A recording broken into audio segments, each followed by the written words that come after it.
आज की कहानी मिस्र देश की नाइल नदी के उस राज से जुड़ी है जिसे वहाँ के पुराने गांव में आज भी धीरे आवाज में बताया जाता है।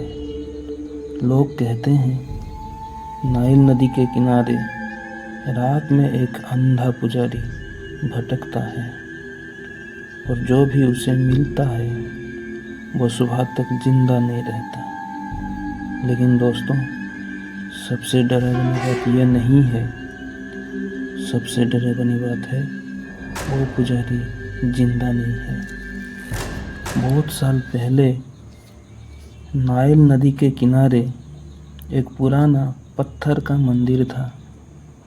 मंदिर छोटा था लेकिन वहाँ रोज दिया जलता था और उस मंदिर में एक पुजारी रहता था।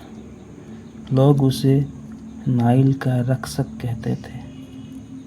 वो दिन रात नदी के पास बैठकर प्रार्थना करता था। कभी आंखें बंद करके पानी की तरफ दिखते हुए बैठा रहता था, कभी पानी से बात करता था जैसे नाइल उसकी देवी हो। गांव वाले कहते हैं पुजारी को रात में आवाजें सुनाई देती थी।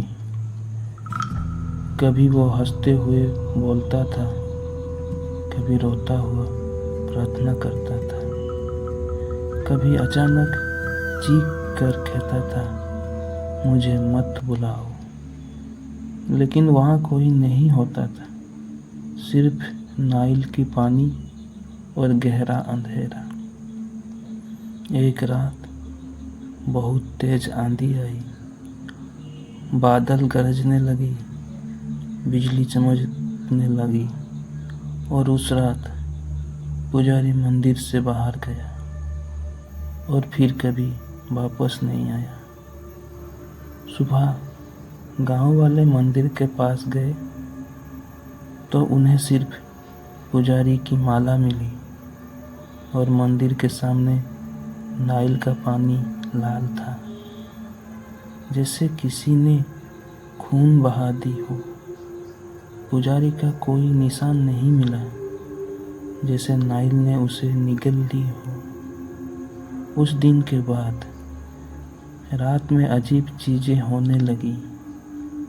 मंदिर के पास से गुजरते वक्त लोगों को किसी के चलने की आवाज़ सुनाई देती है।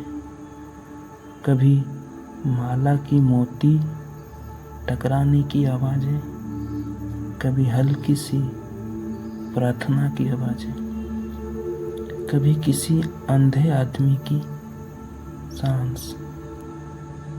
एक रात गांव का एक जवान आदमी नाइल के किनारे से गुजर रहा था। रात के करीब 2 बजे चांद बादलों के पीछे छुपा हुआ था। हवा ठंडी थी और पानी बिल्कुल शांत, इतना शांत जैसे कुछ होने वाला हो। तभी उसने मंदिर के पास एक आदमी को खड़ा देखा। सफ़ेद कपड़े, झुका हुआ सिर, हाथ में माला, बिल्कुल चुप, बिल्कुल शांत, जैसे किसी का इंतजार कर रहा हो। जवान धीरे से उसके पास गया और बोला, बाबा कौन हो आप?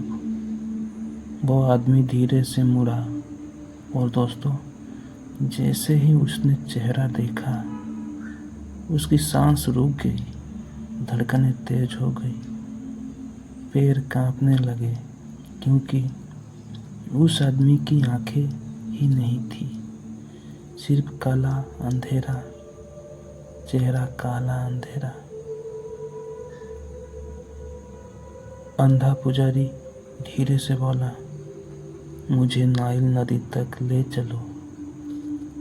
जवान का गला सूख गया, लेकिन उसने लगा बेचारा अंधा है, मदद चाहिए। उसने डर के साथ उसका हाथ पकड़ा। जैसे ही हाथ पकड़ा उसका जिस्म ठंडा हो गया, जैसे बर्फ छू ली हो। और पुजारी धीरे से हंसने लगा। पहले हल्की हंसी, फिर तेज हंसी, फिर डरावनी हंसी। पुजारी बोला, तुम मुझे नहीं, नाइल नदी तुम्हें बुला रही है। जवान का दिल जोर जोर से धड़कने लगा। वो हाथ छुड़ाने लगा, लेकिन पुजारी की पकड़ लोहे जैसी हो गई। अचानक नाइल पानी हिलने लगा। लहरें तेज हो गई, जैसे नदी जिंदा हो गई हो। और पानी के अंदर से कोई हाथ बाहर आने लगे, जैसे कोई बाहर निकलना चाहते हो। पुजारी ने जवान को पानी की तरफ खींच लिया। जवान चीखता रहा, बचाओ बचाओ, लेकिन अंधेरा और गहरा होता गया और कुछ ही पल में वो पानी के अंदर गायब हो गया। सुबह गांव वालों ने देखा, मंदिर के पास सिर्फ पैरों के निशान थे और नाइल के पानी में एक और माला तैर रही थी। अब 2 माला थी, एक पुजारी की और एक जवान की। बुजुर्ग कहते हैं, नाइल का अंधा पुजारी आज भी रात में भटकता है और हर साल किसी एक इंसान को अपने साथ ले जाता है। अगर कभी रात में नाइल के किनारे कोई अंधा आदमी तुमसे रास्ता पूछे तो उसकी मदद मत करना, क्योंकि हो सकता है वो इंसान नहीं, नाइल का श्रापित अंधा पुजारी हो, जो तुम्हें नाइल के अंधेरे में ले जाना चाहती हो।